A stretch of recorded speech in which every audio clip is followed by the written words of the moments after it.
Buyut moyang Prabowo dari garis ibu adalah Benyamin Thomas Sigar, perwira yang membantu Belanda menumpas perlawanan Diponegoro.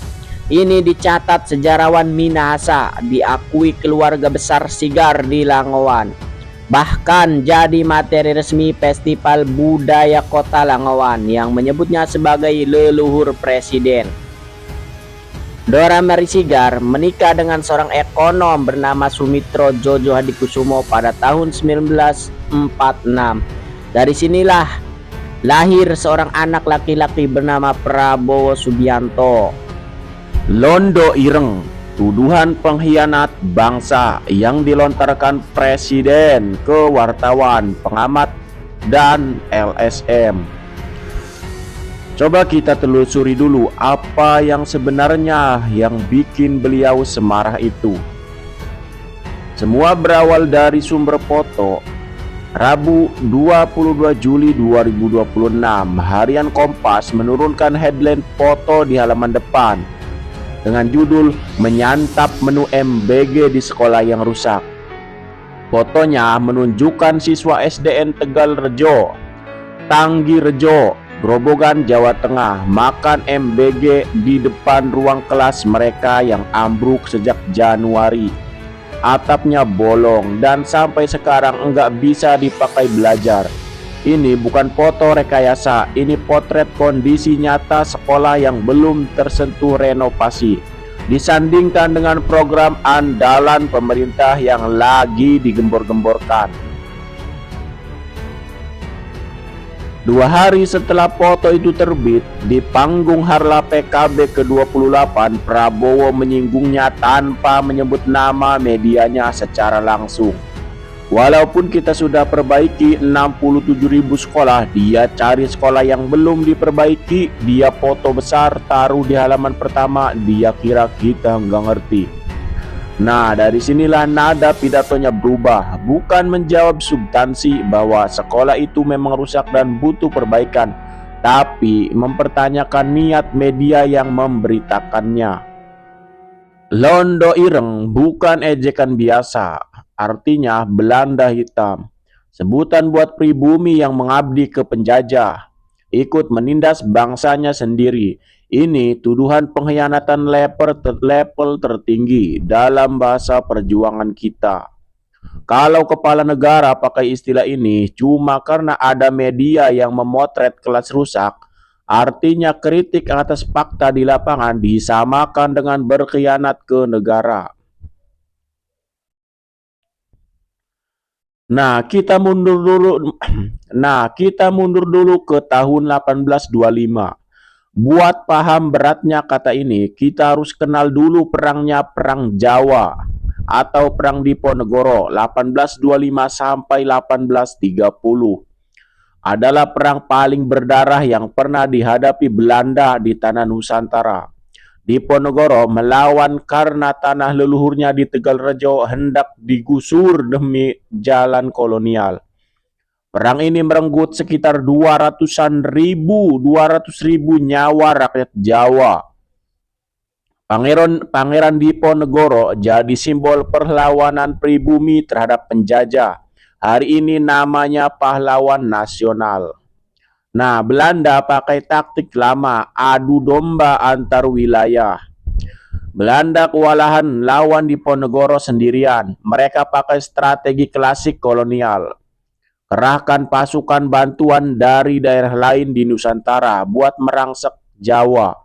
Salah satu yang dikirim adalah pasukan dari Minahasa, Sulawesi Utara, jauh dari kampung halaman mereka sendiri, buat bantu menumpas perlawanan rakyat Jawa. Disinilah nama Sigar muncul dalam sejarah. Di antara pasukan itu ada seorang kapiten dari Langowan, Minahasa, namanya Benyamin Thomas Sigar.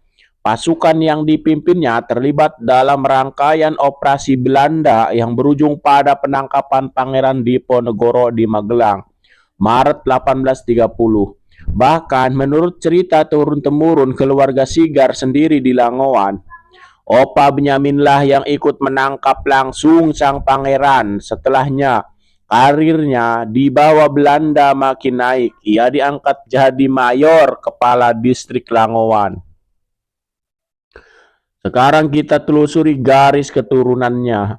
Benyamin Thomas Sigar, Lauren Sigar, Philip Sigar, Philip Frederick Lauren Sigar, Dora Mari Sigar. Dora Mari Sigar menikah dengan seorang ekonom bernama Sumitro Jojo Hadikusumo pada tahun 1946. Dari pernikahan ini lahir seorang anak laki-laki bernama Prabowo Subianto. Jadi ini bukan gosip. Buyut moyang Prabowo dari garis ibu adalah Benyamin Thomas Sigar, perwira yang membantu Belanda menumpas perlawanan Diponegoro. Ini dicatat sejarawan Minahasa, diakui keluarga besar Sigar di Langowan. Bahkan jadi materi resmi Festival Budaya Kota Langowan yang menyebutnya sebagai leluhur presiden.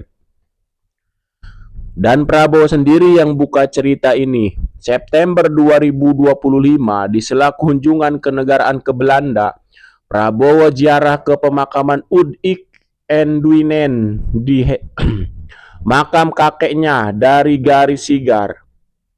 Ia sendiri yang posting soal ini di Instagram resminya. Lengkap foto nisan dan cerita keluarganya. Jadi, jejak sejarah ini bukan tuduhan netizen. Presiden sendiri yang merawat dan membuka cerita ini ke publik. Sekarang kita taruh dua hal ini berdampingan. Definisi Londo Ireng versi Prabowo, orang Indonesia yang senang mengabdi kepada bangsa lain yang ikut Belanda perang lawan kita. Cerita Benyamin Thomas Sigar, seorang kapiten pribumi yang direkrut Belanda, dikirim jauh dari kampung halamannya untuk membantu memadamkan perlawanan bangsa sendiri terhadap penjajah.